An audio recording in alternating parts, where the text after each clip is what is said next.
While it's normal for species to die out over time because of evolution or cataclysmic events, some scientists think that the Earth is now going through a new age of mass extinction, called the Anthropocene or Holocene extinction. Animals, plants, and insects are dying out at a rate of 1,000 to 10,000 times faster than ever before, with dozens of species going extinct every single day. Some scientists estimate that as many as 30 to 50% of all species could be headed towards extinction by the end of the century. But again, what if extinction didn't have to be a thing? What if we could bring species back at will? To do that, we'd need DNA, an egg cell, and a birthing mom, which is why Jurassic Park will never be a thing. The dinosaurs are so old that all those chemicals have been turned to rock. There's no source of DNA that we have right now for dinosaurs, so there's no way that we could create a dinosaur because we don't know what its genome looked like. Can't get dinosaur DNA, so no Jurassic Park on the bench. But we can get DNA dating from tissue and fossils from organisms from 10,000 years ago to 100,000 years ago. So the woolly mammoth is an active project. Mammoths are very different than dinosaurs because scientists are able to go up to the Arctic and find thawing chunks of Earth that still have frozen mammoths in them. And those have DNA. And that's where scientists are going to get the DNA from the mammoth in order to reconstruct its genome. So right now there are cells dividing and living in a little petri dish at Harvard that have mammoth mutations.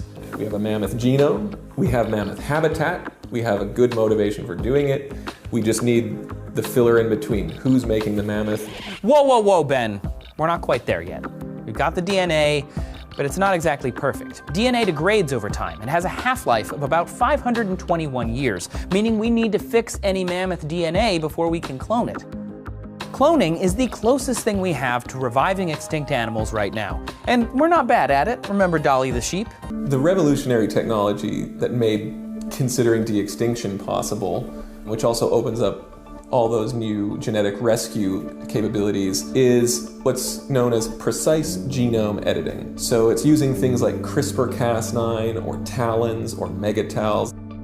In case you haven't heard of it, CRISPR-Cas9 is an editing tool for DNA. It's able to go through millions of strands of DNA, locate a specific genome, and then remove or add to it. In de-extincting the mammoth, scientists are using the DNA of an Asian elephant and replacing parts of it with mammoth DNA to make a mammophant. So we have cloning technology, we've got elephant and mammoth DNA that we can edit together, and the plan is to try to artificially inseminate an Asian elephant mom to carry the baby. But just because you bring back one mammoth, that doesn't mean de-extinction. So if we do put a mammoth back into the world, what would happen? Where would it go? What would it eat? If mammoths ate up all the grass, what would happen to the other herbivores on the tundra? If the wolves of Yellowstone can change the course of a river, what could a herd of mammoths do?